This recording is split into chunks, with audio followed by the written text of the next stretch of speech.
राधे राधे। तो चलिए ब्लॉग की शुरुआत करते हैं। ये ब्लॉग है होली वाले दिन का। और सुबह उठ के सबसे पहले मैंने फटाफट घर में झाड़ू पोछा किया। झाड़ू पोछा करने के बाद मैंने फटाफट से ठाकुर जी का सिंहासन रेडी कर दिया था, जहाँ पे हम ठाकुर जी के साथ होली खेलेंगे। और ये 2 दिन पहले मैंने फूल सुखा दिए थे। इनसे मैं घर पे ही नेचुरल कलर बनाने वाली थी ठाकुर जी के लिए। तो कलर बनाने के लिए मैंने कॉर्नफ्लोर का यूज़ किया था, और ये रेड कलर के लीफ से मैंने मतलब गुलाब के पत्तों से कलर बना रही थी ताकि लाल बने। ये अलग ही कलर बन गया था। और कुछ ये मैंने पीले फूल से पीला कलर बनाया था, और ये पत्तों से मैंने हरा कलर बनाया था। तो पत्ते लेने के लिए ना मैं छत पे गई थी बाहर ऊपर, और जैसी छत पे पहुंची वहाँ 4-5 आंटी लोगों ने पकड़ के मेरे को कलर लगा दिया। और फिर मैं नीचे फटाफट आई, मैंने हाथ मुंह धो के फटाफट पक्का कलर छुटाया, और फिर ठाकुर जी के हाथ मुंह साफ करके मैंने उनको भोग पवाया, ठाकुर जी को उठा दिया था।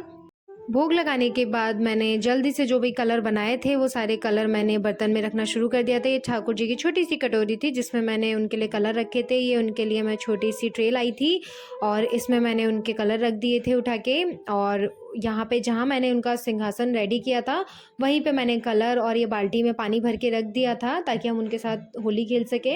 और ये पूरा डेकोरेशन करी थी। आपको डेकोरेशन कैसी लगी ज़रूर बताइएगा कमेंट में। फिर उसके बाद मैंने ठाकुर जी को भी जल्दी से वस्त्र पहना के उनका श्रृंगार करके ठाकुर जी को आसन पे बिठा दिया था। और लाडली जी को भी हमने उनका श्रृंगार कर दिया था, और फिर हमने उनके साथ होली खेलना शुरू कर दिया था। सबसे पहले तो मैंने ठाकुर जी के साथ रंगों की होली खेली थी, और फिर उसके बाद मैंने ठाकुर जी के साथ फूलों की होली खेली, और साथ में हमने हमारी लाडली जू को भी कलर लगाया। ये सारे मैंने नेचुरल कलर बनाए थे घर पे। और कलर लगाने के बाद फिर मैंने उनके साथ फूलों की होली खेली, और फूलों की होली खेलने के बाद फिर हमने ठाकुर जी और लाडली जू के साथ खूब सारी पानी की होली खेली। उन्हीं की पिचकारी से मैंने खूब उनको कलर लगाया, खूब पानी से उनको भिगोया। और फिर उसके बाद थोड़ी देर हमने होली खेलने के बाद फिर थोड़ा सा हमने भजन कीर्तन किया ठाकुर जी के सामने, थोड़ी देर नृत्य किया, और खूब अच्छे से खूब आनंद के साथ हमने ठाकुर जी के साथ होली सेलिब्रेट करी।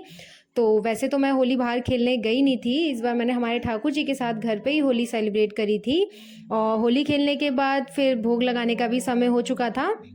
फिर मैंने इस होली स्पेशल ठाकुर जी के लिए घर पे ही ठंडाई बनाई थी, और मैंने ठंडाई का फिर ठाकुर जी को भोग लगाया था जो कि मैंने घर पे ही बनाई थी। फिर उसके बाद ठाकुर जी को स्नान आदि कराने के बाद मैंने उनका श्रृंगार करके मंदिर में उन्हें बिठा दिया था। और भोग भी तैयार हो चुका था जो कि हमने ठाकुर जी को भोग पवा दिया था। ये प्रसादम है।